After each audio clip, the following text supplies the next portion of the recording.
Halo semuanya, balik lagi sama saya Excel, ada Pak Denny Asun dan ada Pak Tito. Halo.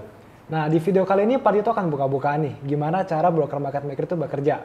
Tapi justru dari sanalah sumber ilmu tradingnya Pak Tito.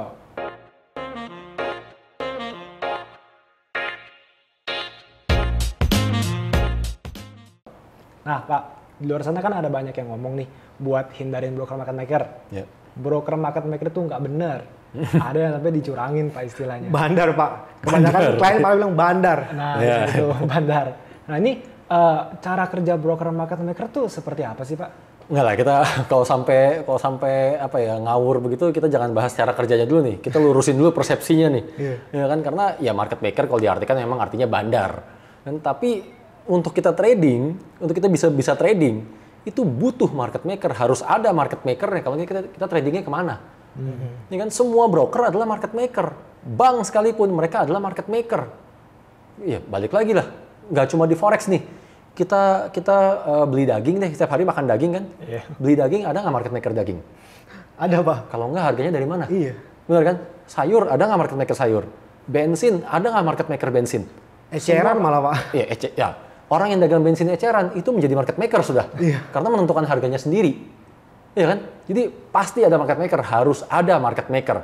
Dan kalau orang bilang, wah jangan trading di broker yang market maker. Ya kan? Karena mereka adalah bandar. Tapi giliran mau trading nanya, leverage-nya berapa? Kan lucu udah. Ya kan? Karena kan kalau nggak ada market maker ini, broker-broker yang berperan sebagai market maker ini, maka transaksinya harusnya leverage-nya 1:1. Kontrak size di forex itu kan satu lot sama dengan 100.000 US dollar. Berarti satu lot butuh 1,4 M. miliar untuk Ya satu kan? lot. Untuk satu lot. Nanti deposit 1,4 M. Cuma bisa trading satu lot. Satu lot. Ya kan? Nah, mau nggak? Bukan mau Pak, nggak ada duitnya. Nah, makanya, ya kan? Untuk itulah harus ada market maker kan. Market maker mereka yang memberikan leverage. Iya kan? Mereka memfasilitasi. Kan, jadi ya itulah peranan market maker. Mereka semua yang memberikan leverage. Mau leverage 1:30, 1:50, 1:100, sampai 1:1000. Semuanya market maker. Jangan salah kaprah gitu loh. Jangan mau ditwist sama orang-orang nggak bertanggung jawab yang ngomong, wah ini bandar, itu bandar. Semuanya bandar. Padahal nggak ngerti ya Pak ya. Padahal nggak ngerti apa-apa itu orang berarti. Ini kan, dan kalau soal cara kerjanya tadi, beginilah. Saya ini kan dulunya adalah seorang dealer. Jadi karir saya sebagai trader itu dimulai saat saya menjadi seorang dealer sebenarnya. Nah, waktu saya menjadi seorang dealer, apa sih kerjaan saya? Kan kerjaan seorang dealer adalah memastikan perusahaannya profit, mengawasi transaksi klien biar broker tempat saya bekerja jadinya profit. Ya kan? Oke, tugasnya apa aja? Satu, saya harus bisa melakukan hedging. Ya kan? Hedging atas posisi-posisi nasabah. Yang kedua, saya harus bisa mengawasi klien-klien yang profit secara konsisten. Setelah itu transaksinya harus saya teruskan ke liquidity yang market maker yang lebih besar atau disebut dengan liquidity provider. Dan kita bahas satu persatu aja nih. Apa itu hedging?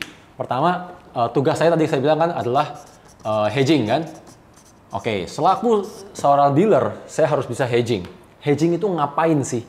Hedging adalah mengamankan posisinya perusahaan, mengamankan posisi broker. Kapan kita masih mau ambil risiko, kapan saya udah nggak mau ambil risiko. Itu. Simpelnya begini. Kalau misalkan kita berkaca dengan kondisi sekarang, gold itu kan ada di harga 1820 something. Anggaplah 1.800 sih biar gampang ya. Oke, gold ada di 1.800. Kan? Total klien saya, ceritanya saya lagi menjadi dealer nih. Saya kembali ke tahun 2010. Ya kan? Tito the dealer gitu kan. Oke, di tahun lagi. Di saat gold di 1.800, dari seluruh klien yang ada di broker saya, total itu setelah ada buy sell, netnya, totalnya ada 5.000 lot yang melakukan transaksi buy. Ya kan? Maka pada kondisi seperti ini, apa sih yang sebenarnya terjadi? Yang sebenarnya terjadi adalah seperti ini. Ini ada klien, ini adalah broker. Oke? Berarti saat klien melakukan posisi buy, total dari seluruh klien melakukan posisi buy, senilai 5.000 lot, ya kan? Maka dengan sendirinya, secara otomatis, broker ini kan nampung posisinya klien. Kan melawan posisinya klien. Mau nggak mau ya Pak ya? Mau nggak mau, karena kan sebagai market maker harus tampung dulu posisinya kan. Oke, berarti kan broker melakukan posisi sebaliknya. Secara nggak langsung. Ya kan? Maka broker berada di posisi sell. 5.000 lot. Bener nggak? Ya kan? Nah, ceritanya aja nih. Ceritanya market turun terus, turun sampai let's say 1000 poin. Ya kan? Setelah market turun 1000 poin, inilah saya sebagai dealer harus bisa bekerja. Kerjaan saya ngapain? Saya menganalisa. Menganalisa bahwa ini masih bisa turun atau enggak. Atau justru marketnya akan balik. Ya kan? Karena kalau sampai marketnya balik, kan posisinya broker jadi rugi. Iya kan? Oke, di situ saat itulah saya harus bisa memberitahu ke perusahaan bahwa ini marketnya udah nggak bisa turun banyak. Ya kan? Lebih baik kita mengamankan posisi. Lebih baik kita hedging. Inilah yang disebut dengan hedging tadi. Maka saya di posisi broker, saya akan melakukan posisi buy 5.000 lot. Sehingga broker pada saat sudah melakukan hedging, posisinya broker menjadi 0. Oh, udah nggak mau ambil resiko berarti. Sudah nggak mau ambil resiko. Oke. Ya kan? Itulah tugas saya, melakukan hedging. Dari situlah saya belajar cara menganalisa sebenarnya. Karena setiap hari pertanyaannya cuma udah mau hedging di mana? Itu doang. Ya kan? Dan tugas saya yang kedua adalah mengawasi klien-klien yang profit. Profit secara konsisten, bukan baru profit sekali saya liatin, nggak perlu. Ya kan? Profit secara konsisten itu wajib dipantau oleh seorang dealer.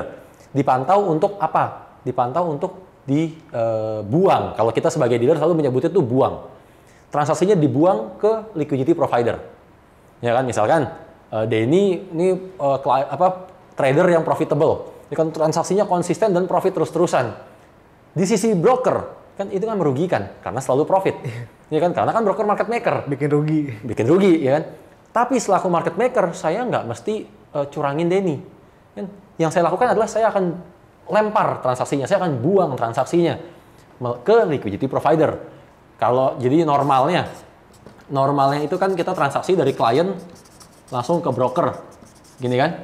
Nah, berhubung Denny klien yang profitable, maka saya nggak mau order Denny, ya kan? Saya akan terusin. Berarti dari sini saya akan terusin ke liquidity provider. Maka sebenarnya Denny itu tradingnya ke liquidity provider melalui broker saya. Iya kan? Saya hanya buang transaksinya. Nggak perlu saya apa-apain. Tetap profit nggak masalah. Itulah tugas saya, mengawasi klien-klien yang seperti itu. Iya kan? Nah, saat membuat transaksi seperti ini, apa sih yang sebenarnya terjadi? Berarti saat fase ini terjadi, itu sebenarnya jadi begini. Klien yang tadinya ke broker, sekarang jadinya ada yang namanya bridge. Ya kan? Bridge ini yang melempar ke LP. Bridge yang berperan sebagai broker sebenarnya, alias perantara. Ya kan? Sehingga kapanpun ini melakukan buy, sebenarnya buy-nya nyampainya ke liquidity provider. Melakukan sell, nyampainya ke liquidity provider. Berarti ini Gitu. kurang lebih tuh seperti broker STP atau SCN ya Pak ya? Kalau Iya, betul. klien saya bilang. Betul. Yang umum orang kan, iya betul. Orang kan taunya STP, terus ada taunya ECN apa? ECN, DMA. DME, Pak. DMA. Oke, DMA. Itu ada banyak juga yang kayak gitu. Iya. Ya, DMA gini lah. Kalau STP, ECN, ya. Kan? Tapi kalau DMA ini bullshit lah. Kalau sampai ada broker nyebut dirinya DMA.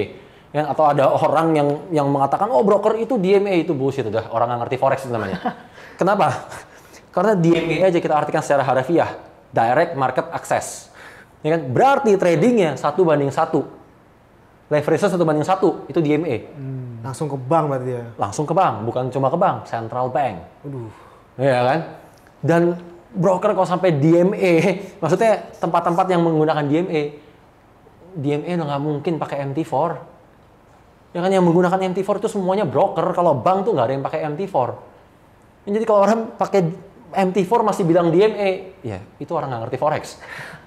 Masih pemula.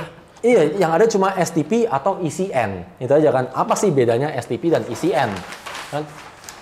Jadi kalau yang tadi nih flow yang terjadi STP ya pasti ya, dari klien klik, gitu kan, trading melalui bridge tadi kan, bridge sebagai perantara kan, nyampe ke sebuah LP yang spesifik. Inilah yang disebut dengan STP, straight through processing, ya kan?